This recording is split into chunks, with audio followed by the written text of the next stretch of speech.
እንኳን በሰላም ወደዚህ ቻናል መጣችሁ።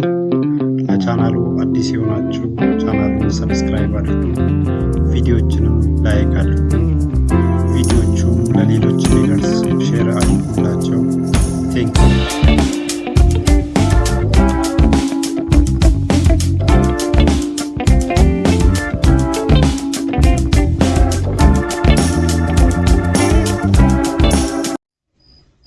የእምነት ቃል እንቅስቃሴ Word of Faith movement is a Pentecostal and charismatic Christian stream emphasizing the power of faith and the spoken words to manifest divine promises, particularly in health, wealth, and spiritual authority.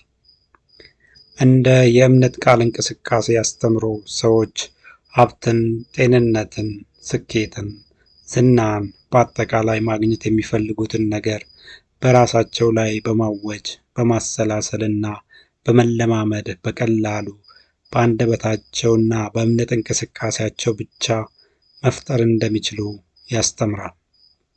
የእምነት ቃል እንቅስቃሴ ሰዎች በሕይወታቸው ላይ መልካምም ሆነ ክፉን የሚፈጥሩት በአንደበታቸው ነው በማለት የሰውን ልጅ ፈጣሪነት ያበረታታል። ለዚህም ከመጽሐፍ ቅዱሱ ብዙ ጥቅሶች ሲጠቀሱ ይታያል። ይሁን እንጂ እነዚህ ከመጽሐፍ ቅዱሱ የተጠቀሱት ቃላት በሙሉ የሚያሳዩት ሰዎች አንደበታቸውን እንዲገድቡ፣ በራሳቸው ላይ ክፉ እንዳይናገሩ እና መልካም ቃል እንዲያወጡ የሚያስተምሩ እንጂ በአንደበታቸው የመፍጠር ችሎታ እንዳላቸው አይነግሩንም። የእምነት ቃል እንቅስቃሴ አራማጆች ሰው በራሱ ፈጣሪ አምላክ እንደሆነ ይናገራሉ። ለዚህ ደግሞ የሚያቀርቧቸው መከራከሪያዎች 2 ጴጥሮስ 1:4 ስለ ክፉ ምኞት በዓለም ካለው ጥፋት አምልጣችሁ ከመለኮት ባህሪ ተካፋዮች በተስፋ ቃል እንድትሆኑ በእነዚያ ክብርና በጎነት የተከበረና እጅግ ታላቅ የሆነ ተስፋን ሰጠ። ዮሐንስ 1:12-13 ለተቀበሉት ሁሉ ግን በስሙ ለሚያምኑት ለእነርሱ የእግዚአብሔር ልጆች የሆኑ ዘንድ ሥልጣንን ሰጣቸው። እነርሱም ከእግዚአብሔር ተወለዱ እንጂ ከደም ወይም ከሥጋ ፍቃድ ወይም ከወንድ ፍቃድ አልተወለዱም። ሌላው የሚቀርበው አመክንዮ ኢየሱስ የእግዚአብሔር ልጅ ነው፣ እኔም የእግዚአብሔር ልጅ ነኝ። ኢየሱስ እኔና አብ አንድ ነን እንዳለው እኔና አብ አንድ ነን ማለት እችላለሁ በሚል ነው። ይሁን እንጂ ይህ የመጽሐፍ ቅዱሱን ቃላት ያለ አግባብ ለራስ ዓላማ ለውጦ ሰው እግዚአብሔር አምላክ እንደሆነ የሚያስተምረው የእምነት ቃል እንቅስቃሴ ችግር ውስጥ የሚገባው እግዚአብሔር ሁሉን ቻይ ነው፣ አንተስ ሁሉን ቻይ ነህ? እግዚአብሔር በሁሉም ስፍራ ይገኛል፣ አንተስ በሁሉም ስፍራ መገኘት ትችላለህ? እግዚአብሔር በቃሉ መፍጠር ይችላል፣ አንተስ በቃልህ መፍጠር ትችላለህ? ዋናው እግዚአብሔር ይቅርና የአምላክና ሰው ተዋህዶ እንደሆነው እንደ ኢየሱስ እስቲ በውሃ ላይ ተራመድ፣ እስቲ በግድግዳ ውስጥ አልፋ አሳየን የመሳሰሉት ጥያቄዎች ሲነሱላቸው ነው። ይህ እንቅስቃሴ ከሂንዱ ሃይማኖቶች ተቀድቶ በአዲሱ ትውልድ እንቅስቃሴ ዳብሮ በስበት ሕግ ተከሽኖ በአብዛኞቹ የእምነት ቃል እንቅስቃሴ ሰዎች አማካኝነት ወደ ክርስትና ሰርጎ ይግባ እንጂ አስተምሮ መሰረታዊውን የክርስትና አስተምሮ የጣሰ አስተምሮ ነው። እንደ ክርስትና አስተምሮ የክርስትና ማዕከል ሰው ሳይሆን እግዚአብሔር ነው። የሰው ዛሬም ሆነ ነገ የሚወሰነው በፈጣሪ እንጂ በሰው አፍ አይደለም። ነገሮችን ወደ ሰው የሚስበውና የሚገፋውም ከሰው ውስጥ የሚወጣው ኃይል ሳይሆን ከእግዚአብሔር የሚነሳው ኃይል ነው። እግዚአብሔርም የሰዎችን ፍላጎት ብቻ ለመሙላት የተቀመጠ ወደ ፈለጉት የሚጎትቱት በሪሞት ኮንትሮል የሚንቀሳቀስ አምላክ አይደለም። የእምነት ቃል እንቅስቃሴ በዓለማዊ መድረኮች የስበት ሕግ በመባል የሚታወቅ ሲሆን የሁለቱ አስተምሮች መጨረሻም ሰው የመፍጠር አቅም ያለው አምላክ ነው የሚለው ከላይ የተመለከትነው የአዲሱ ትውልድ እንቅስቃሴ ሃይማኖት አስተምህሮ ነው። የእምነት ቃል እንቅስቃሴ እና የስበት ሕግ በአንድ መንፈስ እንደሚንቀሳቀሱት ሁሉ ይዘታቸውም አንድ ነው። ብዙ የጋራ አስተምህሮም አሏቸው።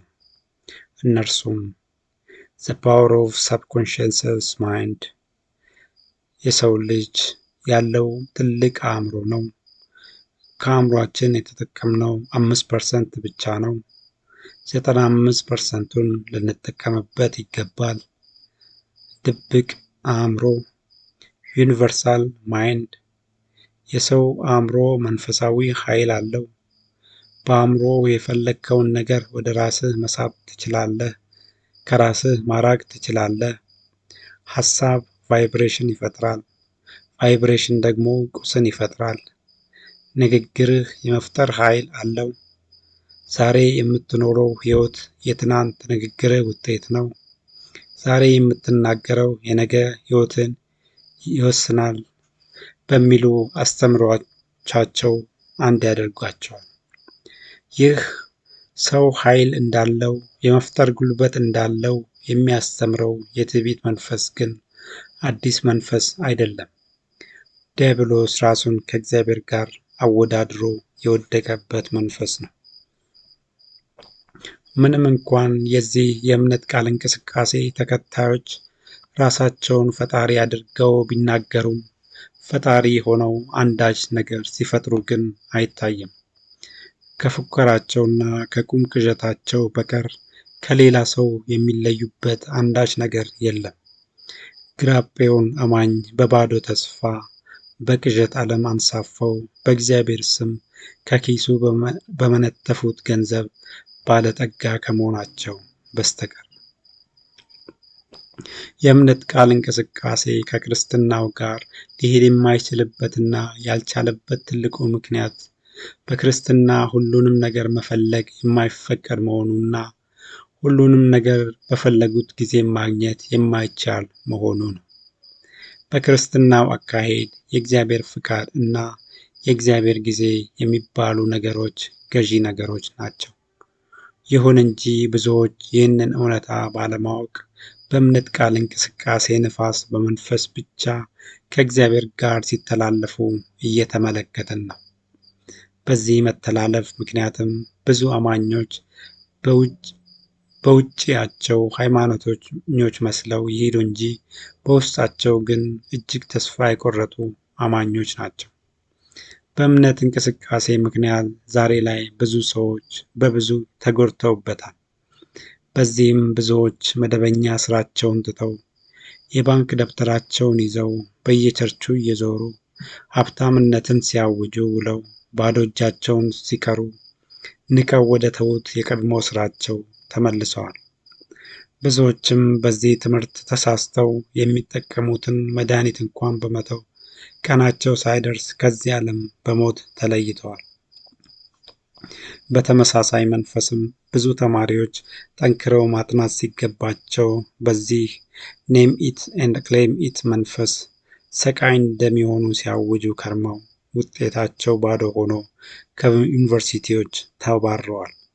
ብዙዎች ደግሞ በማትሪክ ተዘርረው ከጨዋታ ሜዳ ወጥተዋል። ብዙዎች ዛሬ የእምነት ቃል እንቅስቃሴ ትክክል እንዳልሆነ በመገንዘብ በእኛ ይብቃ ትውልድ ይዳን መንፈስ በመነሳት በይፋ የነበሩበትን የእምነት ቃል እንቅስቃሴ እያወገዙ ይገኛል። በቤተ ክርስቲያን ውስጥ ተደብቀው ያሉትን የዚህን እንቅስቃሴ አራማጆችም እያጋለጡ ይገኛል። እንደ የቃለ ሕይወት፣ ሙሉ ወንጌል እና መሠረተ ክርስቶስ ያሉ ኃላፊነት የሚሰማቸው አብያተ ክርስቲያናት ደግሞ አስተምሮውን በይፋ ከማውገዝ አንስተው የዚህን እንቅስቃሴ አገልጋዮች በመድረኮቻቸው እንዳያገለግሉ አግደዋል። የወንጌላውያኑ አብያተ ክርስቲያናት ኅብረትም ለዚህ ችግር ትልቅ አጽንዖ በመስጠት ይህንን እንቅስቃሴ አውግዘዋል። በዚህም የኢትዮጵያ ወንጌላውያን አብያተ ክርስቲያናት ኅብረት 32ኛ መደበኛ ጉባኤው እኛ የኢትዮጵያ ወንጌላውያን አብያተ ክርስቲያናት መሪዎች የእምነት ቃል እንቅስቃሴ ተብሎ የሚጠራው የስህተት ትምህርት ላይ ያለንን ጽኑ ተቃውሞ እንገልጻለን። አስተምረው ሰው መንፈስ ነው፣ ነፍስ አለው፣ በሥጋ ውስጥ ይኖራል ማለቱን፣ እኛ እና አብ አንድ ነን ማለቱን፣ እኛ እና ክርስቶስ አንድ ነን ማለቱን፣ እኛ ትንንሽ አማልክት ነን ማለቱን፣ ክርስቶስ ሰይጥኗል ማለቱን፣ እኛ ካልፈቀድንለት በስተቀር እግዚአብሔር በምድር ላይ መስራት አይችልም፣ ሕገ ወጥ ይሆናል ማለቱን፣ የእኛ እምነት እንደ እግዚአብሔር ያለ እምነት ነው ማለቱን፣ ከአንደበታችን የሚወጣው ቃል ልክ እንደ እግዚአብሔር ቃል የመፍጠርና የማድረግ ጉልበት አለው ማለቱን፣ በሥጋ የሚሰራ ኃጢአት ችግር የለው ማለቱን፣ የክርስቶስ የመስቀል ላይ ሞት ለኃጢአት ስርየት በቂ አይደለም ማለቱን እና ሌሎች መሰል ትምህርቶቹን አጥብቀን እየተቃወምን እነዚህን አስተምሯዊ አቋሞች በእግዚአብሔር ቃል ከተመሰረተው የወንጌላውያን ክርስትና አስተምሮ ጋር ፍጹም የሚቃረንና የማይወክለን መሆኑን እንገልጻለን በማለት የእምነት ቃል እንቅስቃሴን አውግዟል። የብልጽግና ወንጌል የብልጽግና ወንጌል ዋነኛው የእምነት ቃል እንቅስቃሴ የበኩር ልጅ ነው። ይህ ወንጌል እንግዳ ወንጌል እንደመሆኑ መጠን እንደ የእምነት እንቅስቃሴ የተፈጠረበት ጊዜና ፈጣሪዎች አሉት። ይህ እንግዳ ወንጌል የተፈጠረው በ19ኛው ክፍለ ዘመን ሲሆን ዋነኛ ፈጣሪዎችም ኤ.ደብሊው ኬንያን፣ ኬኔዝ ሃግን፣ ኦራል ሮበርትስ፣ ቲ.ኤል. ኦስበርን፣ ኬኔዝ ኮፕላንድ የመሳሰሉ ሰዎች ናቸው። Prosperity gospel is a teaching in Protestant Christianity that faith, positive thoughts, positive declarations, and donations to the church draw health, wealth, and happiness into believers' lives. It is also referred as the health and wealth gospel, or name it and claim it. የብልጽግና ወንጌል ሰዎች በእምነት በጎ በማሰብ በጎ ቃል በማውጣትና ቤተ ክርስቲያንን በገንዘብ በመርዳት ጤነኛ፣ ደስተኛ እና ሀብታም እንደሚሆኑ ያስተምራል።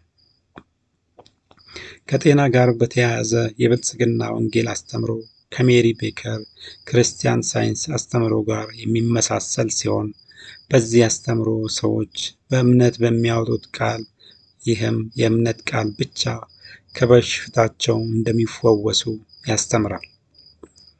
ደስተኛ ሕይወትን ከመምራት አንጻር የብልጽግና ወንጌል ደስታንም ሆነ ሐዘንን በራሳቸው ላይ የሚስቡት ራሳቸው ሰዎች እንደሆኑ ያስተምራል።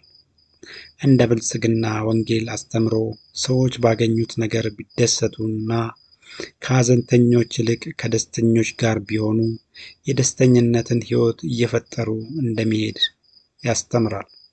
በዚህም ሮሜ 12:15 ላይ ያለውን ደስ ከሚላቸው ጋር ደስ ይበላችሁ፣ ከሚያለቅሱ ጋር አልቅሱ የሚለውን ቃል ከፊሉን የሚቀበሉ ሲሆን ከፊሉን አይቀበሉም። ከዚህ በባሰ ደግሞ መጽሐፍ ቅዱሱ በብዙ ቦታዎች ላይ የሚያስተምራቸውን ችግረኞችንና ሐዘንተኞችን ከማጽናናት ጋር የተነገሩ አስተምሮችን ፈጽሞ አይቀበሉም። ከድህነት ጋርም በተያያዘ የብልጽግና ወንጌል ድህነት መርገምት ነው፣ ክርስቶስ ከመርገምት ሁሉ ነፃ አውጥቶናል፣ ዛሬ በድህነት ውስጥ የምንኖረው በራሳችን የተሳሳተ እምነት ነው፣ ስለዚህ ሀብታምነት ተኮር የእምነት እንቅስቃሴ ብናደርግ፣ ሀብታምነትን በራሳችን ላይ ብናውጅ፣ ከድሆች ብንርቅ ሀብታም እንሆናለን ይላል። በዚህም የብልጽግና ወንጌል መጽሐፍ ቅዱሱ የሚጠየፈውን ምድራዊ ሀብታምነትን የሚደግፍ ሲሆን መጽሐፍ ቅዱሱ ሰዎች ያላቸውን ተካፍለው እንዲበሉ፣ ድሆችን እንዲንከባከቡና እንዲረዱ የሚያስተምሩ ትምህርቶችን ፈጽሞ አይቀበሉም። የብልጽግና ወንጌል አስተምሮ በኢትዮጵያ ወንጌላውያን አብያተ ክርስቲያናት ኅብረት 32ኛ መደበኛ ጉባኤም የተወገዘ ሲሆን ውግዘቱም እንደሚከተለው ቀርቧል። እኛ የኢትዮጵያ ወንጌላውያን አብያተ ክርስቲያናት መሪዎች የብልጽግና ወንጌል ተብሎ የሚጠራውን የኑፋቄ ወይንም የስህተት ትምህርት ላይ ያለንን ጽኑ ተቃውሞ እንገልጻለን።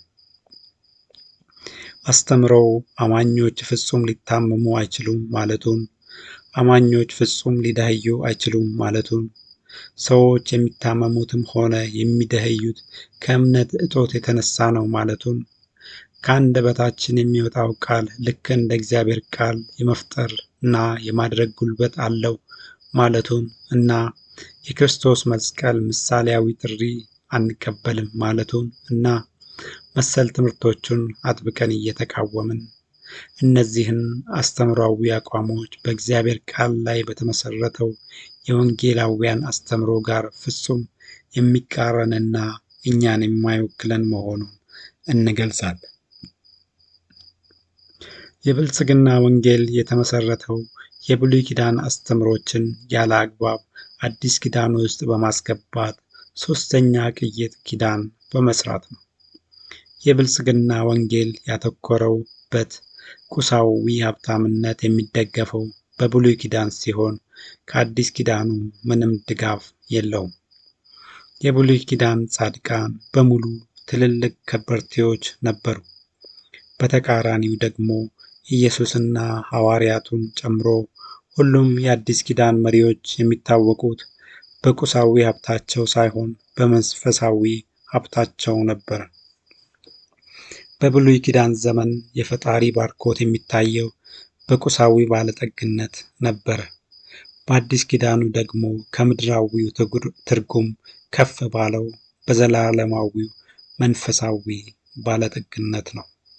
እነዚህን ሁለቱን የባለጠግነት ትርጉሞች በስፋት ብንመለከት፣ በመጀመሪያም ባለጠግነት በብሉይ ኪዳን ዘመን የብሉይ ኪዳን የወረደው እስራኤላዊነታቸው በሥጋ ለሆኑት ለ12ቱ የያዕቆብ ዘሮች አምልኳቸው በሚታይ ቁስ፣ ይህም በሚታይ ጽላት፣ በሚታይ ታቦት፣ በሚታይ ቤተ መቅደስ ለነበሩ፣ ሰንበታቸው በሰባተኛው ቀን ለነበረ፣ ጠላቶቻቸውም ሥጋውያን ለነበሩ፣ በረከቶቻቸውም ምድራዊ ለነበረ ሕዝቦች ነው። ይህንን በረከቶቻቸውንም ብንመለከት ዘዳግም 28 ከ2 እስከ 14 የአምላክህንም የእግዚአብሔርን ቃል ብትሰማ እነዚህ በረከቶች ሁሉ ይመጡልሃል። በከተማ ብሩክ ትሆናለህ፣ በእርሻ ብሩክ ትሆናለህ። የሆድህ ፍሬ፣ የምድርህም ፍሬ፣ የከብትህም ፍሬ፣ የላምህም ርቢ፣ የበግህ ርቢ፣ እንቅብህና ቡቃያ፣ መግባት መውጣትህ ብሩክ ይሆናል። ጠላቶች በፊትህ የተመቱ ያደርጋቸዋል። እግዚአብሔር በረከቱን በአንተ ላይ በጎተራህ በእጅህም ሥራ ሁሉ እንዲወርድ ያዛል። የሚሰጥህን ምድር ይባርካል። ለእርሱ የተቀደሰ ሕዝብ አድርጎ ያቆመሃል። የምድር አሕዛብ ይፈሩሃል። ታበድራለህ፣ አንተ ግን አትበደርም። በዚህም የብሉይ ኪዳን ጻድቃን በረከታቸው እንደዚሁ ነበረ። አብርሃም፣ ይስሐቅ፣ ያዕቆብ፣ ኢዮብ፣ ዳዊት፣ ሰለሞን ወዘተ ሁሉም በዘመናቸው አሉ የተባሉ ከበርቴዎች ነበሩ። በዚህ ላይ ደግሞ እነዚህ ከበርቴ ቅዱሳን የተባረኩት እንደ ብልጽግና ወንጌል በመተንበይ፣ በማወጅ፣ በመመኘት፣ በእምነት ልምምድ ሳይሆን መጽሐፍ ቅዱሱ እንደሚያዘው ጠንክሮ በመስራታቸውና እግዚአብሔር የያዙትን ነገር በማባዛቱ ምክንያት ነው። የያዕቆብ በጎች የተባዙበት፣ ኤልሳ የነቢዩን ሚስት ቤት ዘይት ያባዛበት፣ ሩት በረከቷ ጋር የደረሰችው ነዶዋን እየለቀመች መሆኑን እና ብዙ ተመሳሳይ ታሪኮችን ማንሳት ይቻላል። መጽሐፍ ቅዱሱም ያለው የእጆችን ሥራ ባርካለሁ እንጂ ከሰማይ ዱብ አደርግልሃለሁ አይደለም። ዘዳግም 15:10 እጅህን በምትጥልበት ሁሉ አምላክህ እግዚአብሔር ስለዚህ በሥራ ሁሉ ይባርክሃል። ዘዳግም 28:12 እግዚአብሔርም ለምድርህ በወራቱ ዝናብ ይሰጥ ዘንድ የእጅህንም ሥራ ሁሉ ይባርክ ዘንድ ይላል። መዝሙር 90:17 የአምላካችን የእግዚአብሔር ብርሃን በላያችን ይሁን፣ የእጆቻችንንም ሥራ በላያችን አቅና ይላል። የብልጽግና ወንጌል አትኩሮት ግን አንደበትና የእምነት ልምምድ እንጂ ጠንክሮ በመስራት ላይ ባለመሆኑ የብልጽግና ወንጌል የአዲስ ኪዳኑን ይቅርና የብሉይ ኪዳኑን መስፈርት እንኳን አያሟላም። ሌላው ባለጠግነት በአዲስ ኪዳን። በአዲስ ኪዳን እስራኤላዊነት በመንፈስ ነው። በ12ቱ ሐዋርያት መሠረት ላይ በመንፈስ የተመሠረተች አምልኮዋ በመንፈስ የሆነ ጽላት ወይንም ታቦት ወይንም ቤተ መቅደሷ መንፈሳዊ ሰው የሆነ ሰንበቷ ክርስቶስ የሆነ ጠላቶቿ መንፈሳዊያን የሆኑና በረከቶቿ መንፈሳዊ የሆነች የአማኞች ስብስብ ናት።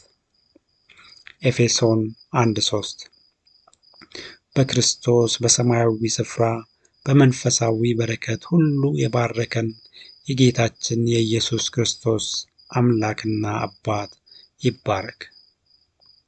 የአዲስ ኪዳን መንፈሳዊ በረከቶችም የኃጢአት ስርየት፣ ከመርገምት ነፃ መውጣት፣ ከሰይጣን ግዛት ነፃ መውጣት፣ ጽድቅ፣ ድነት፣ የዘላለም ሕይወት፣ የእግዚአብሔር ልጅነት፣ የመንፈስ ቅዱስ ጸጋ ስጦታዎች የመሳሰሉ ከምድራዊ ጉዳይ ከፍ ያሉ መንፈሳዊ በረከቶች ናቸው። በዚህ በአዲስ ኪዳኑ ዘመን ከፍ በተደረገው የበረከት ትርጉም መሠረትም የአዲስ ኪዳን ቅዱሳን ከብሉይ ኪዳን ቅዱሳን በተቃራኒ እዚህ ግባ የሚባል ምድራዊ ሀብት ሳይኖራቸው በመንፈሳዊ ሀብታምነታቸው ብቻ ነበረ የሚታወቁት። ዋናውን ኢየሱስን እንኳን ብንመለከት ኢየሱስ በዚያ ዘመን የግል ንብረት መነሻ የነበረውን የራሱን ቤት እንኳን አልነበረውም። ሐዋርያቱም ምድራዊው የሀብት ማካበት ሩጫ ላይ እንዳያተኩሩ ነው ያዘዛቸው። ሉቃስ 9:1-3 12ቱም ሐዋርያትን በአንድነት ወደ እርሱ ጠርቶ በአጋንንት ሁሉ ላይ ደዌንም ይፈውሱ ዘንድ ኃይልና ሥልጣንን ሰጣቸው። የእግዚአብሔርንም መንግሥት እንዲሰብኩና ድውዮችንም እንዲፈውሱ ላካቸው። እንዲህም አላቸው፣ በትርም ቢሆን ከረጢትም ቢሆን እንጀራም ቢሆን ብርም ቢሆን ለመንገድ ምንም አትያዙ። 2 እጀ ጠባብ አይሁንላችሁ። ማቴዎስ 10:8-10 ድውዮችን ፈውሱ፣ ሙታንን አንሱ፣ ለምጻሞችን አንጹ፣ አጋንንትን አውጡ። በከንቱ ተቀበላችሁ በከንቱ ስጡ። ወርቅ ወይንም ብር ወይንም ናስ በመቀነታችሁ ወይም ለመንገድ ከከረጢት ወይም 2 እጀ ጠባብ ወይም ጫማ ወይም በትር አታግኙ። ሐዋርያቱም ለክርስቲያኑ ማህበረሰብ ያስተላለፉት ተመሳሳይ መልእክትን ነው። ዕብራውያን 13:5-9 አካሄዳችሁ ገንዘብ ያለመውደድ ይሁን፣ ያላችሁ ይብቃችሁ። የእግዚአብሔር ቃል የተናገሯችሁን ዋኖቻችሁን አስቡ። የኑሯቸውን ፍሬ እየተመለከታችሁ በእምነት ምሰሏቸው። ኢየሱስ ክርስቶስ ትላንትና ዛሬም እስከ ዘላለም ያው ነው። ልዩ ልዩ አይነት በሆነ እንግዳ ትምህርት አትወሰዱ። አንደኛ ጢሞቴዎስ 3:2-4 እንግዲህ ኤጲስቆጶስ እንዲህ ሊሆን ይገባዋል፣ የማይነቀፍ የአንዲት ሚስት ባል፣ ልከኛ፣ ራሱን የሚገዛ፣ እንደሚገባው የሚሰራ፣ እንግዳ ተቀባይ፣ ለማስተማር የሚበቃ፣ የማይሰክር፣ የማይጨቃጨቅ፣ ነገር ግን ገር የሆነ፣ የማይከራከር፣ ገንዘብን የማይወድ፣ ልጆቹን በጭምትነት ሁሉ እየገዛ የራሱን ቤት በመልካም የሚያስተዳድር ይላል። የክርስትና ዋናዎቹ ኢየሱስና ሐዋርያት ይህንን ሲያስተምሩ ብቻ ሳይሆን ሲኖሩትም ነበር።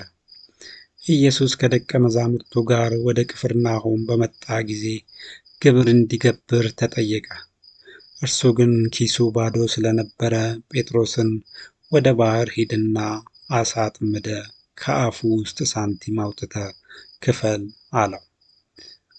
የጴጥሮስና ዮሐንስ ሕይወት ውስጥም ተመሳሳይ ነገር ተከስቶ ነበር። ሐዋርያት ሥራ 3:1-8 ጴጥሮስና ዮሐንስም በጸሎት ጊዜ በ9ኛው ሰዓት ወደ መቅደስ ይወጡ ነበር። ወደ መቅደስም ከሚገቡት ምጽዋትን ይለምን ዘንድ ሰዎች ተሸክመው መልካም በሚሏት በመቅደስ ደጅ በየቀኑ ያስቀምጡት የነበሩ ከእናቱ ማፀን ጀምሮ አንካሳ የሆነ አንድ ሰው ነበር። እርሱም ጴጥሮስና ዮሐንስ ወደ መቅደስ ሊገቡ እንዳላቸው ባየ ጊዜ ምጽዋትን ለመናቸው። ጴጥሮስም ከዮሐንስ ጋር ትኩር ብሎ ወደ እርሱ ተመልክቶ ወደ እኛ ተመልከት አለው። እርሱም አንድ ነገር ከእነርሱ እንዲቀበል ሲጠይቅ ወደ እነርሱ ተመለከተ። ጴጥሮስ ግን ብርና ወርቅ የለኝም፣ ይህን ያለኝን ግን እሰጥሃለሁ። በናዝሬቱ በኢየሱስ ክርስቶስ ስም ተነሳና ተመላለስ አለው። በቀኝ እጁም ይዞ አነሳው። በዚያን ጊዜም እግሩና ቁርጭምጭሚቱ ጸና። ወደ ላይ ዘሎም ቆመ፣ ይመላለስም ጀመረ። እየተመላለሰም እየዘለለም እግዚአብሔርንም እያመሰገነ ከእነርሱ ጋር ወደ መቅደስ ገባ። ኢየሱስ ጴጥሮስና ዮሐንስ የብልጽግና ወንጌል መንገድ ገብቷቸው ቢሆን ኖሮ ኪሳቸው ባዶ ባልሆነ ነበር። እነዚህ ሰዎች የብሉይ ኪዳን ነቢያት ቢሆኑ ኖሮ ደግሞ ምድራዊ ከበርቴዎች በሆኑ ነበር። እነርሱ የአዲስ ኪዳን ነቢያት ስለነበሩ ምንም ምድራዊ ሀብት አልነበራቸውም፣ መንፈሳዊ ሀብት እንጂ። እርሱ ደግሞ ከብሉዩ በረከት እጅግ የላቀ ነው። ሽባ መተርተር፣ አጋንንት ማውጣት፣ የእግዚአብሔር ልጅ መሆን፣ ከዘላለም ሞት መዳን፣ የዘላለም ሕይወት ማግኘት በስንት ብር ይገመት ይሆን? እነ ደባልቄ ሁለቱን ኪዳናት ደባልቀውብን በገንዘብ የማይገመተውን የአዲስ ኪዳኑን በረከት አራከሱብን እንጂ ይህ ቀደምት ነቢያቱ ከሩቅ አይተው ሲመኙት የነበረው የአዲስ ኪዳኑ በረከት እኮ ምንም በምድራዊ ብልጽግና የሚተካ ነገር እኮ አልነበረም። ዕብራውያን 11:13 እነዚህ ሁሉ አምነው ሞቱ፣ የተሰጣቸውን የተስፋ ቃል አላገኙምና፣ ዳሩ ግን ከሩቅ ሆነው አዩትና ተሳለሙት። በኢየሱስም ሆነ በሐዋርያቱ ሕይወት ውስጥ የትም ቦታ ላይ ወንጌሉን ለቢዝነስ አስተምሮ ሆነ ጥቅም ሲያውሉት አልነበረም። ወንጌል ለድነት ጉዳይ እንጂ የብልጽግና እና የካፒታሊዝም ማስተማሪያ መጽሐፍ አይደለም። ይባሱንም ወንጌል ከካፒታሊዝም ይልቅ ወደ ሶሻሊዝም የቀረበ መጽሐፍ ነው። ወንጌሉ ሀብታምነትን ይጠየፋል፣ ድሆችን ይፈልጋል፣ ተካፍሎ መብላትን ያበረታታል፣ ከሚቀበል ይልቅ የሚሰጥ ብፁዕ ነው ይላል። ቅድሚያ ለእኔ ሳይሆን ቅድሚያ ለባልንጀራዬ አስተምሮን ይከተላል። አዲሱ ኪዳን ቁሳዊ በረከት አያስፈልግም እያለ አይደለም። ነገር ግን የአዲስ ኪዳን ማዕከል መንፈሳዊ በረከት እንጂ ቁሳዊ በረከት አለመሆኑን ነው የሚያስተምረን። በአዲሱ ኪዳን ቁሳዊ በረከት የክርስትና ማዕከል ሳይሆን ተከታይ እንደሆነና ቁሳዊ በረከት የክርስትና ማዕከል አድርጎ መንቀሳቀስ መንፈሳዊ በረከትን እንኳን ሊያሳጣ የሚችል አደገኛ መርገምት እንደሆነ ነው የሚናገረው። ማቴዎስ 6:31-33 እንግዲህ ምን እንበላለን፣ ምንስ እንጠጣለን፣ ምንስ እንለብሳለን ብላችሁ አትጨነቁ። ይህንስ ሁሉ አሕዛብ ይፈልጋሉ። ይህ ሁሉ እንዲያስፈልጋችሁ የሰማዩ አባታችሁ ያውቃልና። ነገር ግን አስቀድማችሁ የእግዚአብሔርን መንግሥት ጽድቁንም ፈልጉ፣ ይህ ሁሉ ይጨመርላችኋል። ማቴዎስ 6:19-24 ብልና ዝገት በሚያጠፉት ሌቦች ቆፍሮ በሚሰርቁት ዘንድ ለእናንተ ምድር ላይ መዝገብ አትሰብስቡ። ነገር ግን ብልም ዝገትም በማያጠፉት ሌቦችም ቆፍሮ በማይሰርቁት ዘንድ ለእናንተ በሰማይ መዝገብ ሰብስቡ። ለሁለት ጌቶች መገዛት የሚቻለው ማንም የለም። ወይም አንዱን ይጠላል፣ ሁለተኛውን ይወዳል፣ ወይም ወደ አንዱ ይጠጋል፣ ሁለተኛውን ይንቃል።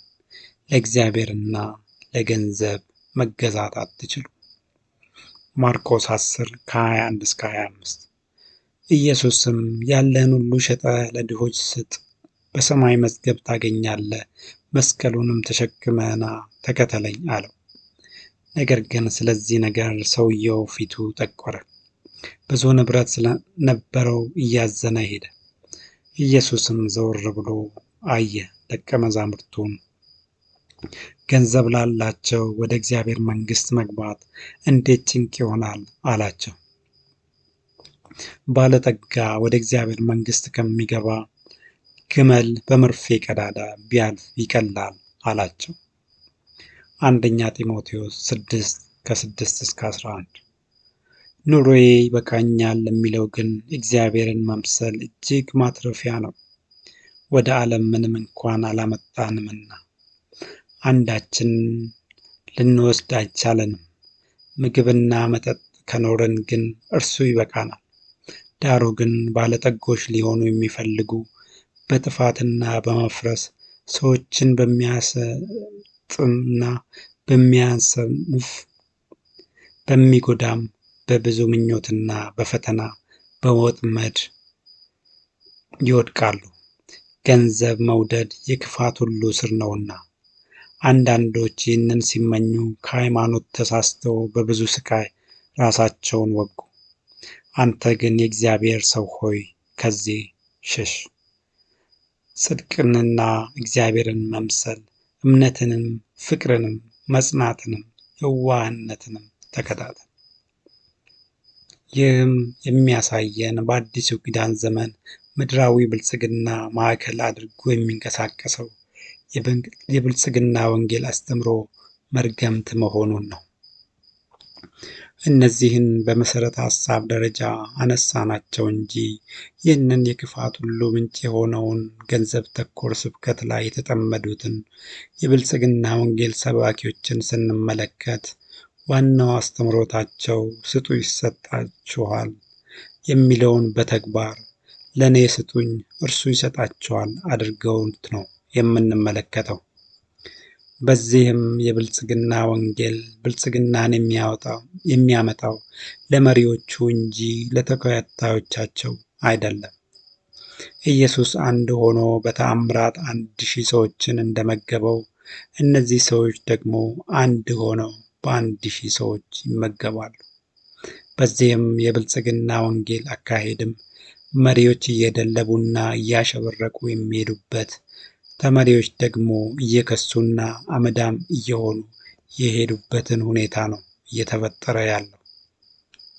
የብልጽግና ወንጌል ሰባኪዎች የቤተ ክርስቲያንን ገንዘብ ለግል ለመጠቀም የሚያቀርቡት ማስረጃም የሚያበራየውን በሬ አፉን አትሰር፣ ለሰራተኛ ደሞዙ ይገባዋል የመሳሰሉትን ጥቅሶች ነው።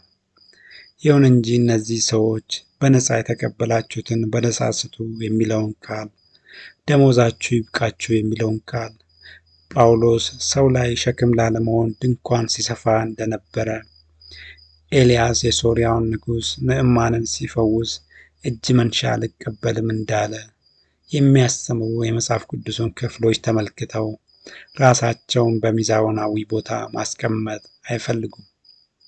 የሁሉም አትኩሮት ትልቅ ካፒታሊስት መሆን ብቻ ነው። በዚህም ኢየሱስ ደሙን ያፈሰሰው እነሱን ካፒታሊስት ለማድረግ እስኪመስል እየደረሰ ይገኛል። በእርግጥ እነዚህ አገልጋዮች በቤተ ክርስቲያን ስም ካፒታሊስት እየሆኑ ያሉት ለልፋታቸው ዋጋ ከሆነ አልተሳሳቱም። ክፍያቸውን በምድር ላይ ተቀብለዋልና። ሁለት ቦታ ሽልማት እንደማይከፈለው ሁሉ እነዚህ አገልጋዮች በሰማይ ምንም የሚከፈላቸው ነገር አይኖርም። ለዚህም ነው መጽሐፉ ማቴዎስ 7 ከ22-23 ላይ በዚያን ቀን ብዙዎች ጌታ ሆይ በስምህ ትንቢት አልተናገርንምን? በስምህስ አጋንንት አላወጣንምን? በስምህስ ብዙ ታምራት አላደረግንምን? ይሉኛል። የዚያን ጊዜም ከቶ አላወቅኳችሁም፣ እናንተ አመፀኞች ከእኔ ራቁ ብዬ እመሰክርባችኋለሁ የሚለው።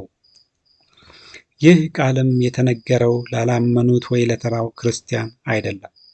ነገር ግን በተለየ ቅባት ስለተነሱትና አጋንንት ስለሚያወጡ ተአምራት ስለሚያደርጉት ዋናዎቹ አገልጋዮች እንጂ። በሌላ ስፍራም መጽሐፍ ቅዱሱ ስለ እነዚህ አይነት ገንዘብ ተኮር አገልጋዮች ሲናገር 2 ጴጥሮስ 2:3 ገንዘብንም በመመኘት በተፈጠረ ነገር ይረቡባቸዋል፣ ፍርዳቸውም ከጥንት ጀምሮ አይዘገይም፣ ጥፋታቸውም አያንቀላፋም ይላል። ይህ ቃልም የብልጽግና ወንጌል ሰባኪዎች በሰማይ ክፍያ ማጣት ብቻ ሳይሆን በምድርም የሚከፍሉት ዋጋ እንደሚኖር ያመለክታል። ምንም እንኳን የብልጽግና ወንጌል በምዕራባውያኑ ሀገራት ቢጀመርም አስተምሮ ግን ብዙ ተቀባይነት ያገኘው እንደ ኢትዮጵያ ባሉ ደሃ የአፍሪካ ሀገራት ነው። ኢትዮጵያ ውስጥ ለብልጽግና ወንጌል መሪዎች አመቺ ሁኔታ የተፈጠረው ደግሞ በብዙ ምክንያት ነው። ይህም የሕዝቡ ድህነትና ከድህነት ለመውጣት ያለበት ጉጉት፣ በድህነት ምክንያት ሕክምና አግኝቶ መዳን ስለማይችልና ከበሽታው ለመፈወስ ካለበት ትልቅ ጉጉት፣ መጽሐፍ ቅዱሱን የማንበብ ባህል ደካማ መሆንና አብዛኛው ሕዝብ ሾርት ሜሞሪ ችግር ያለበት በመሆኑ ምክንያት ነው። 2 ጢሞቴዎስ 3 ከ6-7 ወደ ቤቶች ሸልኮ እየገቡ ኃጢአታቸው የተከመረባቸውን በልዩ ልዩ ምኞትም የሚወሰዱትን ሁል ጊዜም እየተማሩ እውነትን ወደ ማወቅ ሊደርሱ ከቶ የማይችሉትን ሞኞችን ሴቶች የሚማርኩ እነዚህ ዘንድ ናቸውና ይላል። ሾርት ሜሞሪ ያለበት ሕዝብ አገልጋዩ በየጊዜው ከሚናገራቸው አማላይ ጥቅሶችና ከአሽቃባጮች የአሜን ጩኸትና ፉከራ ጋር አብሮ ከመጉረፍ ውጪ ትናንት ምን ተብሎ ነበረ፣ የትኛውስ ተፈጸመ ብሎ አያገናዘብም። በየቀኑ ከሚፈበረኩት አዳዲስ ፉከራዎች ጋር መፎከርና አሜን እያለ ጮሆ መግባት ብቻ ነው። ቤተ ክርስቲያን ውስጥ ተባርኬያለሁ እያለ ሲጮህና ሲፎክር ውሎ ቤቱ ገብቶ ፈጣሪ ሆይ እባክህ ከዚህ ድህነት አላቅን እያለ ያለቅሳል። የፉከራና የፉገራ ወንጌል የፈጠረው መንፈሳዊ ተፋልሶ። ይህ የሕዝቡ አለማስተዋልም ለአራጴ የብልጽግና ወንጌል ሰባኪዎች ተመችቷቸዋል። ይህንን ሾርት ሜሞሪ ሕዝብ በምኞት ባህር አሳፈው ኪሱን እያራገፉ የራሳቸውን ኪስ ይሞላሉ። በዚህም የብልጽግና ወንጌል ለአራጴው ማህበረሰብ የሀብት ምንጭ፣ ለግራጴው ማህበረሰብ ደግሞ ምናባዊ መጽናኛ ዓለም ነው። ቆራጴው ማህበረሰብ ደግሞ በአራጴዎች የሁል ጊዜ የትባረካለ ትሻገራለ አሰልቺ ድግግሞሽ ስብከት ተሰላይቶ ከህብረት ወጥቶ ከቤቱ ቀርቷል። የብልጽግና ወንጌል አስተምሮ የአማኙን ኪስ ከማራገፉ በተጨማሪ የአማኙን ጠንካራ የሰራተኝነት መንፈስም ሰርቋል። የብልጽግና ወንጌል አማኙን ሰነፍ፣ ስራ የማይወድ፣ በሰርቶ መክበር የማያምን፣ ከመስራት ይልቅ ተአምራዊ ሀብትን የሚጠብቅ፣ ቁጭ ብሎ የሰውን ሀብት የሚመኝ፣ ቁጭ ብሎ የመንግስት ሀብት የሚመኝ፣ በአጠቃላይ ብኩን ህዝብን እየፈጠረ ይገኛል። የብልጽግና ወንጌል አስተምሮ ከግለሰብም አልፎ ፖለቲካው ላይም ትልቅ ተጽዕኖ ፈጥሯል። በብልጽግና ወንጌል መንፈስ የተቋቋመው የብልጽግና ፓርቲም በብልጽግና ወንጌል ተናገር ይሆንልሃል መንፈስ እየተንቀሳቀሰ በመሆኑ መሬት ላይ ያለችው ኢትዮጵያና ፓርቲው የሚናገርላት ኢትዮጵያ አራምባና ቆቦ ሆነው ነው የምንመለከተው። የብልጽግና ወንጌል በነባሩ የፕሮቴስታንት ቤተ ክርስቲያን እምነት አስተምሮ እና ትውፊት ላይም ብዙ መሰረታዊ ለውጦችን አምጥቷል። እነዚህ ለውጦችም አንደኛ፣ አማኞች ከፍቅረ ክርስቶስ ወደ ፍቅረ ነዋይ እንዲዞሩ የተደረገበት። የብልጽግና ወንጌል ማዕከል ሰዎች እንዴት ሀብታም እንደሚሆኑ በሀብታምነት ተኮር ስብከት፣ ጸሎት እና የእምነት ልምምድ ለአማኙ የሀብታምነትን መንገድ ማሳየት ነው። በዚህ የብልጽግና ወንጌል አካሄድም የመጽሐፍ ቅዱሱ ማዕከል የሆነው ኢየሱስ በብልጽግና ወንጌል የሀብታምነት ስብከቶች ተሸፍኗል። ስለ ኢየሱስ መስበክም ጊዜው ያለፈበት ፋሽን ተደርጓል።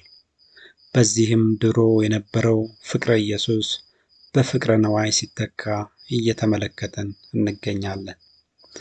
ምንም እንኳን ኢየሱስ በአስተምሮዎቹ የክፋት ሁሉ ምንጭ የሆነውን ገንዘብና ሰዎችን ከመንግሥተ ሰማያት ጉዞ የሚያሰናክለውን ሀብታምነትን ከአማኙ ልብ ውስጥ ለማውጣት ቢሞክርም የብልጽግና ወንጌል ደግሞ በተቃራኒው ኢየሱስን አስወጥቶ አፍቅሮተ ነዋይንና አፍቅሮተ ሀብታምነትን ወደ አማኙ ልብ እያስገባ ይገኛል።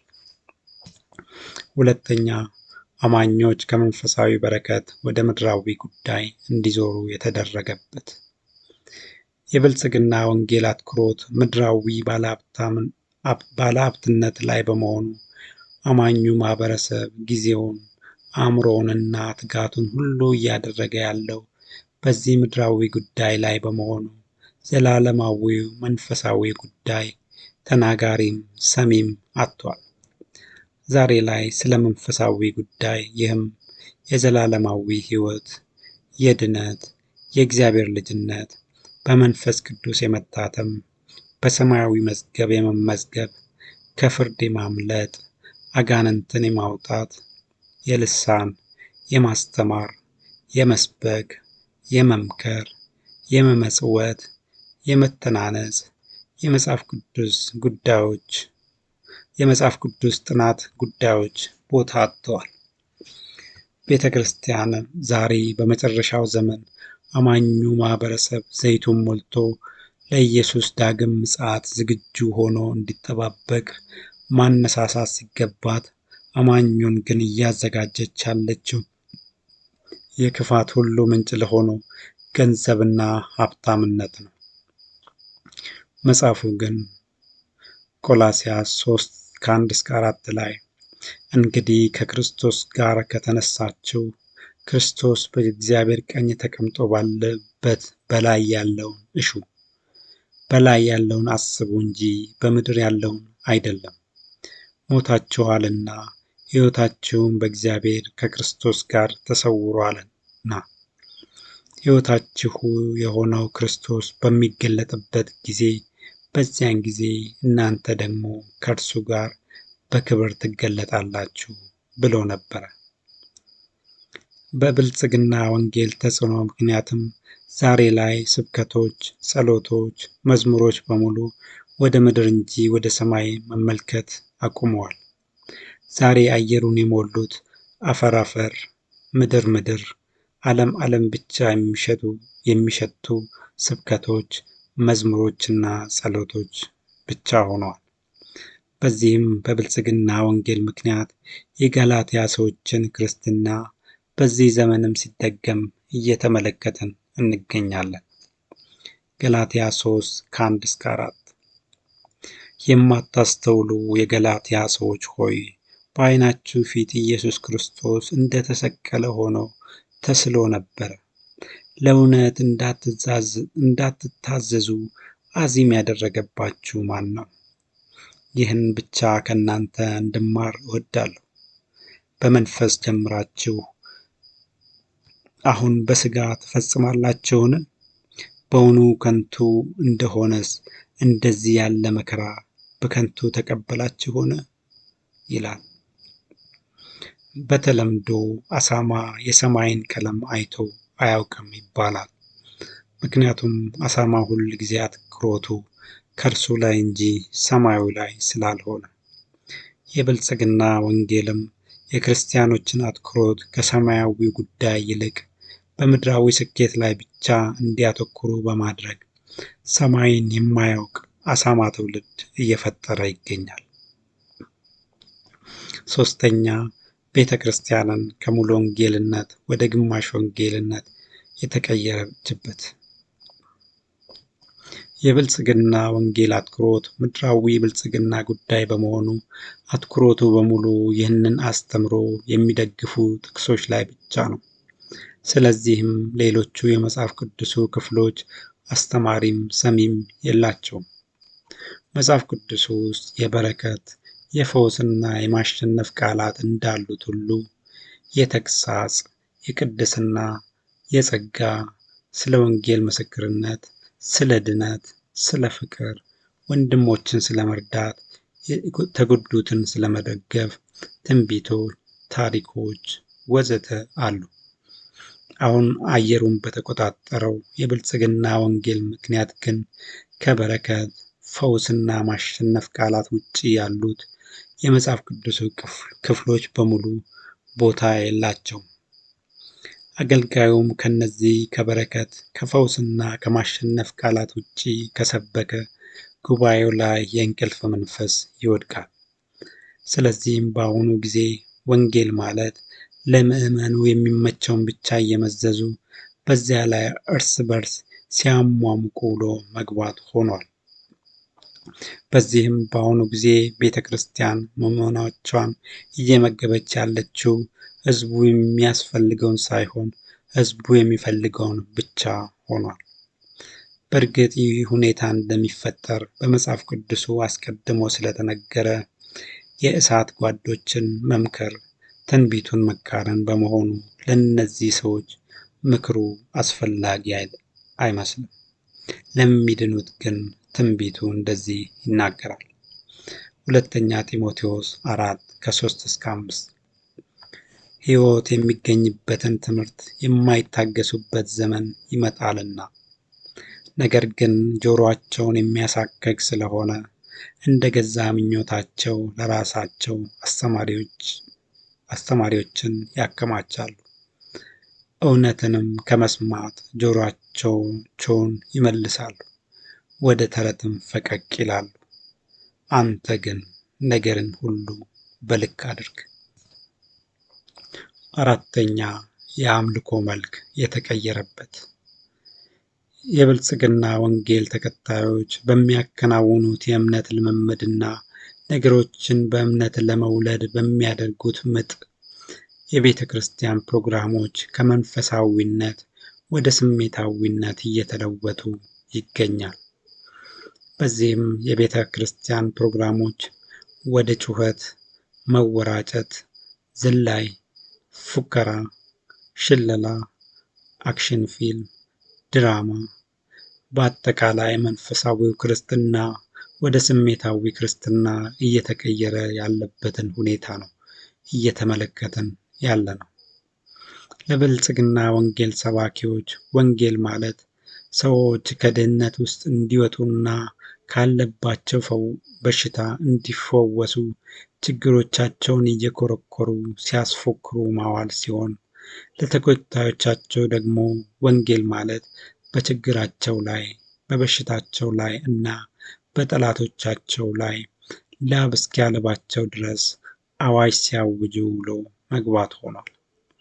በዚህ የብልጽግና ወንጌል አካሄድ ምክንያትም ዛሬ አብያተ ክርስቲያናቱ እየታወቁ ያሉት በዚህ አገልጋዩ ከመድረክ በሚናገራቸው የማያቋርጡ አማላይ ፉከራዎች፣ በዘማሪዎቹ አስጨፋሪነት እና በምዕመኑ የማያቋርጥ የአሜን ጩኸት፣ ፉከራ፣ የአክሽን ፊልምና ጭፈራ ነው። በአሁኑ ጊዜ ከመጽሐፍ ቅዱስ ውስጥ ጥቅስ እየመዘዘ ፎክሮ የማያስፎክር እግዚአብሔር እንደዚህ ያደርግልሃል እያለ በአሜን ጩኸት ቤተ ክርስቲያኒቱንና ሰፈሩን የማያደበላልቅ አገልጋይ አይፈለግም። ተገልጋዩም እንደዚህ አይነት ፕሮግራም ከሌለ እንቅልፍ ነው የሚይዘው። ይህንን አገልጋይ ለሌላ ጊዜም የሚጋብዘው አይኖርም። ከሁሉ የሚያሳዝነው ደግሞ በብልጽግና ወንጌል መንፈስ የተያዙ አገልጋዮች እና ተገልጋዮች ቀድሞ የነበረውን የቤተ ክርስቲያን ፕሮግራም መንፈስ የረሱትና ወደዚያ መመለስ የማይችሉ መሆኑ ነው። ይህም የሚያሳየው እነዚህ ሰዎች እንደተባረረው አዳም ወደ ነበሩበት መመለስ እንዳይችሉ የተባረሩ መሆናቸውን ነው። አምስተኛ፣ ሀብታምነት፣ ጤነኝነት፣ ደስተኛነት ጽድቅ የሆነበትና ድህነት፣ በሽተኝነትና ሐዘንተኝነት ደግሞ መርገም የተደረገበት። የብልጽግና ወንጌል የስብከት ማዕከል የሀብትና የጤና ጉዳይ በመሆኑ ድሃና ታማሚ ክርስቲያን ኃጢአተኛ ወይንም ያላመነ ክርስቲያን ተደርጎ ይወሰዳል። ኢየሱስ በምድር በነበረበት ወቅት ምንም ምድራዊ ሀብት አልነበረውም። ሐዋርያው ጳውሎስም ታማሚ ነበር። በብልጽግና ወንጌል መስፈርት ኢየሱስም ጳውሎስም ትክክለኛ ክርስቲያኖች አይደሉም። በብልጽግና ወንጌል አስተምሮ መስቀሉን ተሸከሙ፣ በዓለም ሳላችሁ መከራ አለባችሁ፣ ስለ እርሱ መከራን ደግሞ ልትቀበሉ እንጂ በእርሱ ልታምኑ ብቻ አይደለም የመሳሰሉት የመጽሐፍ ቅዱስ አስተምሮች ስህተት ስለሆኑ ዛሬ መስቀሉን ተሸክመው ያሉ በብዙ መከራ ውስጥ የሚኖሩ ክርስቲያኖች በሙሉ እንደ ኢየሱስና ጳውሎስ ትክክለኛ ክርስቲያኖች እንዳልሆኑ ይታሰባል። እንደ ብልጽግና ወንጌል ድህነት መርገምት ነው። እንደ መጽሐፍ ቅዱሱ ግን መርገምት ድህነት ሳይሆን ሀብታምነት ነው። ይህም የብልጽግና ወንጌልና የመጽሐፍ ቅዱሱን ታላቁ ተቃርኖ ነው። ስድስተኛ፣ ስራ የማይወድና ሰነፍ ትውልድን እየፈጠረ ያለበት ሁኔታ። የብልጽግና ወንጌል የሚተጋው ሰዎች ጠንካራ ሰራተኛ ሆነው ሰርተው እንዲከብሩ ሳይሆን በጸሎትና በእምነት ልምምድ የሚከብሩበትን መንገድ የሚያስተምር በመሆኑ አስተምሮ በስራ የማያምኑ ክርስቲያኖችን እያባዛ ይገኛል። ማንም ሰው ላቡን ከማፍሰስ ይልቅ በታምራዊ ኃይል ሀብት ዱብ ቢልለት እንደሚመርጠው ሁሉ ዛሬ በብልጽግና ወንጌል መንፈስ የተወጉ ሰዎችም በየአካባቢያችን እንደምንመለከተው ስራ መስራት አይፈልጉም፣ የቁም ቅዠት የሆነውን የእምነት ልምምዳቸውን እንጂ። በዚህም የብልጽግና ወንጌል ስራ የማይወድና ሰነፍ ትውልድን እያባዛ ያለበትን ሁኔታ እንመለከታለን። ሰባተኛ፣ የተኮረቱ ክርስቲያኖችን እያባዛ ያለበት ሁኔታ። የብልጽግና ወንጌል አትኩሮት ምድራዊው ብልጽግና ነው። እግዚአብሔር ደግሞ አማኙን የሚፈልገው ለመንፈሳዊው በረከት ነው። እግዚአብሔር አማኙ በመንፈሳዊ እውቀት ታንጾ መንፈሳዊ ፍሬ መስጠት ካልቻለ ቆርጦ ያስወግደዋል። በዚህ ያልተናበበ አካሄድም የብልጽግና ወንጌል ስንቱን አማኝ እንዳስቆረጠው የሚያውቀው ሰማይ ብቻ ነው። እግዚአብሔር የአዲስ ኪዳን አማኞችን መባረክ የሚፈልገው በአዲስ ኪዳኑ መንፈሳዊ በረከት ሲሆን የብልጽግና ወንጌል አገልጋዮች ደግሞ ክርስቲያኖችን ያዘጋጁ ያሉት ለብሉይ ኪዳኑ ምድራዊ በረከት ነው። በዚህም አማኙ ማህበረሰብ ከእግዚአብሔር ጋር ትልቅ መተላለፍ ውስጥ ገብቷል። በዚህም አማኙ ማህበረሰብ ሰማያዊውንም ምድራዊውንም በረከት ሳያገኝ የቀረበት ከያዘው የክርስትና መንገድ ጋር እሰጥ አገባ ውስጥ የገባበት ከእግዚአብሔር ጋር ተኳርፎ የተቀመጠበት እና በእነዚህ ምክንያቶችም በክርስትናው ላይ ግዴለሽ እየሆነ ያለበት ሁኔታ ነው እየተፈጠረ ያለው። በየአካባቢያችን እንደምንመለከተውም ብዙ አማኞች ክርስትና ውሃ ውሃ ብሏቸው ወይ ወደ ነበሩበት ቤተ እምነት ወይ ወደ ሌላ ቤተ እምነት ሲሄዱ፣ ሌሎች ደግሞ ክርስትናን እና እግዚአብሔርን ከመሳደብ አልፈው በማህበራዊ ሚዲያ እየተመለከትን እንዳለው መጽሐፍ ቅዱሱን ሲቀድዱና ሲያቃጥሉ እየተመለከትን ነው። የዚህ ሁሉ ችግርም የብልጽግና ወንጌል ባዶ ተስፋ የፈጠረው ተስፋ መቁረጥና ከእግዚአብሔር ጋር የመተላለፍ ጉዳይ ነው። ስምንተኛ፣ ቤተ ክርስቲያንን መክፈት የአገልግሎት ጉዳይ ሳይሆን የቢዝነስ ጉዳይ የሆነበት። በብልጽግና ወንጌል አካሄድ ምክንያት ዛሬ ላይ የግል ቤተ ክርስቲያንን መክፈት አዋጭና ያልተነቃበት ቢዝነስ ሆኗል። በዚህም ብዙ የግል አብያተ ክርስቲያናት ባለቤቶች ምንም ስራ ሳይሰሩ ከዜሮ ተነስተው አሉ የተባሉ ቱጃሮች ሆነዋል። የሀብት ምንጫቸውም በእግዚአብሔር ስም አማኙን ማህበረሰብ በምኞት ባህር በማንሳፈፍ የኪስ አውላቂነት ስራ መስራታቸው ብቻ ነው። ልክ ጆሞ ኬንያታ when the missionaries arrived, the African had the land, and the missionaries had the Bible. They taught us to pray with our eyes closed. When we opened them, they had the land, and we had the Bible.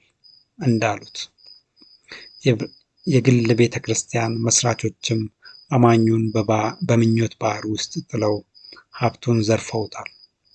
የብልጽግና ወንጌል ተከታዮች የሚባንኑት ጠብ የሚል ነገር ሲጠፋና ተስፋቸው ተሟጦ ከእኩዮቻቸው ወደ ኋላ መቅረታቸውን ሲመለከቱ ብቻ ነው። የሚያሳዝነው ደግሞ እነዚህ ሰዎች ከቅዠታቸው ሲባንኑ በመታመን እንደተዘረፉት ሁሉ እነርሱም በዚህ ልምድ የራሳቸውን ቸርች በመመስረት የለየላቸው ዘራፊዎች ሆነው ይመጣሉ። ራሳቸውንም ፕሮፌት ብለው ሰይመው በፕሮፌት ስም ለፕሮፊት ይነሳሉ። በዚህም ቤተ ክርስቲያን በማያቋርጥ ቪሸስ ሰርክል ውስጥ እየገባችና ወደ ውድቀቷም እየተፋጠነች እየሄደች እንዳለ እንመለከታለን። ዘጠነኛ፣ የሀገሪቱ የሪቫይቫል ጉዞ የተወዛገበበት። ኢትዮጵያ ላይ መንፈሳዊ ሪቫይቫል እንደሚነሳ እግዚአብሔር ብዙ ጊዜ ሲናገር ነበር። የዚህ ትንቢት ፍጻሜም ጅማሮ በምልክት መታየት ጀምሮ የነበረ ቢሆንም አሁን ወደፊትም ወደ ኋላም መሄድ የማይችል የውዝግብ ዘመን ውስጥ ገብቷል።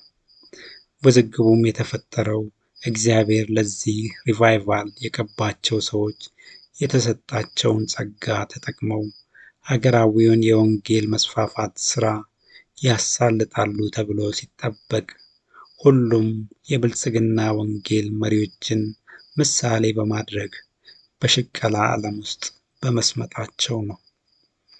በዚህም ዛሬ ላይ ሀገራዊው የወንጌል ስርጭት ጉዳይ ሰሚም ተናጋሪም አጥቶ ሁሉም ኪሱን በመሙላት ላይ ብቻ በማተኮሩ የሀገሪቱ የሪቫይቫል ጉዳይ ተረስቷል። ታዲያ አሁን እግዚአብሔር ይህንን በቅባት ጀምሮ በኮልኮሌ ነገር የወደቀውን የሽቀላ ባች ነቢያትን ንስሐ አስገብቶ ከወደቁበት አንስቶ ይመልሳቸዋል ወይስ ይህንን ባች ሜዳ ላይ አራግፎ ሌላ ለምድራዊ ረብ ግድ የማይለውን ባች አስነስቶ መንፈሳዊ ሪቫይቫሉን ያስነሳል የሚለው ጥያቄ መልስ በሂደት የምንመለከተው ጉዳይ ነው።